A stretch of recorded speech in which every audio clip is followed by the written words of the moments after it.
Saudações a todos, professor Fabão tá na área. Na aula de hoje, dando continuidade aos estudos da teoria dos conjuntos, nós vamos ver tipos de conjunto. Vamos ver o conjunto finito, conjunto unitário, conjunto infinito, conjunto vazio, conjunto das partes e vamos ver conjunto universo. Se você quer aprender esse conteúdo, fique comigo até o final deste vídeo e roda a vinheta!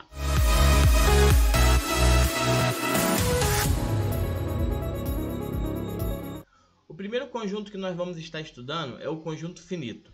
Só para não assustar, né? Vamos devagarzinho. Primeira coisa, conjunto finito é aquele conjunto onde a quantidade de elementos é limitada. Eu tenho aqui um exemplo do conjunto A, onde eu tenho 3 elementos. Esse conjunto é um conjunto finito. Eu tenho agora o meu segundo exemplo. É um conjunto finito e também é um conjunto unitário, pelo simples fato de ter apenas um elemento. Próximo agora. Observe que o meu conjunto finito, agora ele está representado, só que tem um diferencial. Observe que eu tenho ali reticências. Eu uso esse recurso quando eu tenho uma quantidade muito grande de elementos no conjunto e dessa forma eu consigo escrever ele, ou seja, colocar a sua representação por enumeração de elementos usando reticências. Então observe, eu tenho 1, 2, 3... Aí eu digo que ele continua nessa mesma sequência, nesse padrão, e vai até o 100, que seria o meu último elemento. Tranquilo? Próximo agora.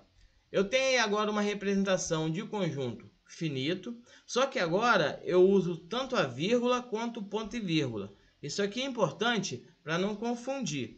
Os meus elementos aí são decimais, ou seja, eu tenho um número com vírgula. Então, para que eu possa separar um elemento do outro elemento, eu uso ponto e vírgula, para que eu não confunda a vírgula do decimal com a vírgula do separador de elemento. Tranquilo? Vamos lá. Conjunto vazio. Por enquanto, a única coisa que a gente vai passar de conjunto vazio é a forma de representar ele, que é, dessa forma. Existem duas maneiras. Essa é a primeira e essa é a segunda, tá? Qualquer coisa diferente disso não é conjunto vazio. Tranquilo? Vamos para o nosso próximo. Eu tenho agora o conjunto infinito. Para que eu possa compreender conjuntos infinitos, eu preciso entender um pouco a reta numérica. Por quê? Eu vou usar esse critério para que eu possa estar representando esses conjuntos por enumeração. Observe nessa reta aqui. Eu tenho aqui à minha esquerda essa reticências, que significa que a reta não para ali, ela segue até o menos infinito. E na matemática, menos infinito é representado por esse símbolozinho aqui. Tranquilo? Vamos agora para o outro lado da reta.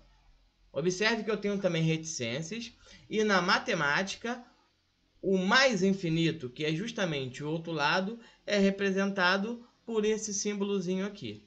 Agora sim, agora eu vou pegar o meu conjunto. Observe, eu tenho o conjunto A, onde eu uso ali as reticências, e uso aqui também as reticências. Isso significa que o meu conjunto ele é infinito, tanto por menos infinito, quanto por mais infinito, ok? Agora, olha o meu segundo caso. Eu tenho um conjunto que também é infinito, só que agora esse conjunto ele tem um ponto de partida. Ele começa no menos 2 e onde ele termina? Aí, sim, reticências. Ele vai até o mais infinito. E eu posso ter também, esse outro caso, onde o conjunto ele começa no menos infinito, ou seja, ele não tem começo, e vai até um determinado lugar. E ali ele para, ou seja, ele tem fim, mas ele não tem começo. Então, ele é um conjunto infinito. Tranquilo? Agora vamos para o conjunto das partes. Agora é que a porca torce o rabo. Venha comigo, observe que eu vou desenhar para você. O que seria conjunto das partes? Para que eu possa pensar em conjunto das partes, eu preciso ter primeiro um conjunto primário. E eu vou pegar todos os elementos desse conjunto e vou formar subconjuntos. Ou seja, eu vou ter um subconjunto apenas com o elemento 1, vou ter um subconjunto apenas com o elemento 2, vou ter um subconjunto apenas com o elemento 3, vou ter um subconjunto com o elemento 1, 2 e assim sucessivamente. Vou botar na tela para ficar mais claro. Olha só.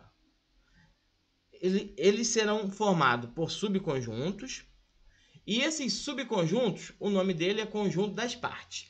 A representação dele se chama P de A. Observe, o conjunto origem é o A, que está ali de azul, e o P de A, que é o conjunto das partes de A, eu coloquei aqui de verde. Agora, toda vez que eu tiver o conjunto das partes, sempre vai ter o conjunto vazio dentro dele. Aquele cara invisível, quando você não enxerga, esse é o conjunto vazio. Então, ó, sempre vai estar assim. Observe que se você olhar para o conjunto A, você não vê o conjunto vazio, né? Mas quando você vai para o conjunto das partes, ele precisa ser colocado dessa forma que eu coloquei ali, tá bom? Aí, ó, primeira coisa que eu vou fazer, botei o conjunto vazio, próximo, eu botei agora o subconjunto com o número 1.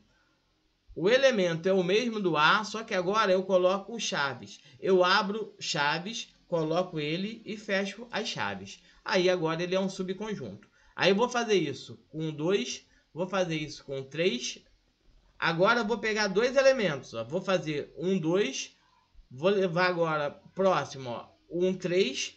E agora 2, 3. E agora 1, 2, 3. Então está aí. Todos os elementos que podem ser formados com aquele conjunto A ali, melhor. Todos os subconjuntos que podem ser formados pelo aquele conjunto A. Tranquilo? Agora que nós já enumeramos todos os elementos de P de A, nós vamos contar quantos elementos o conjunto das partes de A tem. Observe na tela. Ó. Eu tenho aqui 1, 2, 3, 4, 5, 6, 7, 8. Então eu tenho 8 elementos, ok? A notação para saber a quantidade de elementos que eu tenho em determinado conjunto, ou seja, nesse conjunto em questão, seria o P de A, a notação é a seguinte, ó, é N de P de A, ou seja, número de elementos de P de A. Nesse caso, vai ser 8. Em alguns casos, os conjuntos vão ser maiores. Para isso, não precisa enumerar um a um. Aí nós temos uma formulazinha que vai acelerar esse processo. Observe na tela. Eu tenho um conjunto H com 5 elementos. Se eu fosse fazer o conjunto das partes de H um por um, ia dar uma quantidade grande de subconjuntos. Mas para que eu não precise fazer um por um, e para que eu possa saber a quantidade de elementos, basta eu usar essa formulazinha aqui. Ó.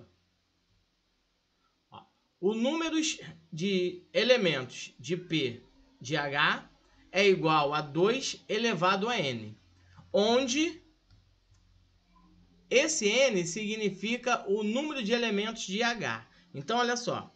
Aqui em cima, ó, quantos elementos eu tenho em H? Ó? 1, 2, 3, 4, 5. Então, basta eu vir aqui, ó, no lugar do N, ó, eu venho aqui e vou, no lugar desse N aqui, colocar o 5. Ó, vai ficar 2 elevado na quinta. Agora, aplicando aqui a potência, eu tenho 32. O que isso significa?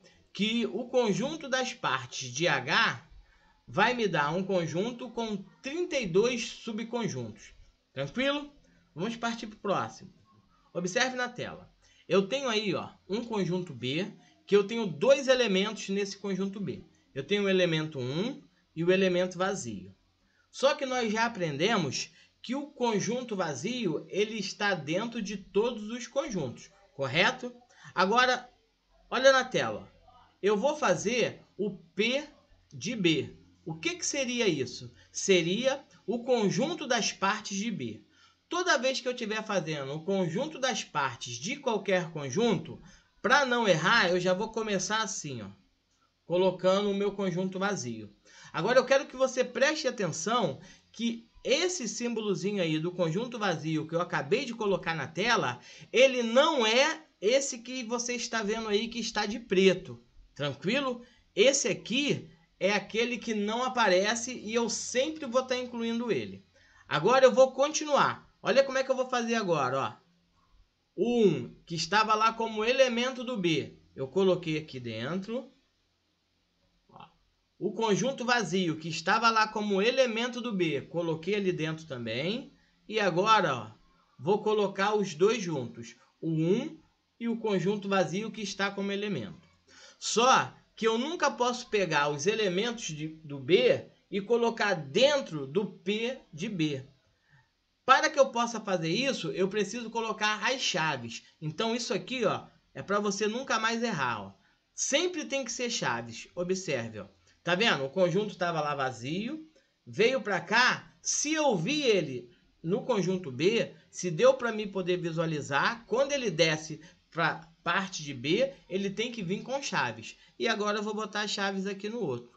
Agora sim. Agora observe que as partes do conjunto B é esse conjunto aí que nós temos 4 elementos nele. Tranquilo? Vamos fazer um outro exemplozinho agora, um pouquinho mais rápido, né? Ó, agora eu sei que você já tá craque, ó. Vamos lá. Primeira coisa, quem vem primeiro? Sempre esse conjuntozinho vazio. Observe que eu não preciso botar ele entre chaves, tá? Por quê? Porque ele não aparece dentro do conjunto A. Tranquilo? Partiu, ó. Próximo agora. O 1, já botei ali as chaves de verde.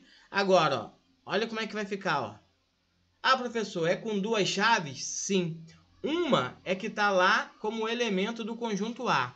E a outra é que faz ele ser um subconjunto do conjunto A nas partes de A. Ok? Agora, o próximo, ó, é os dois juntos.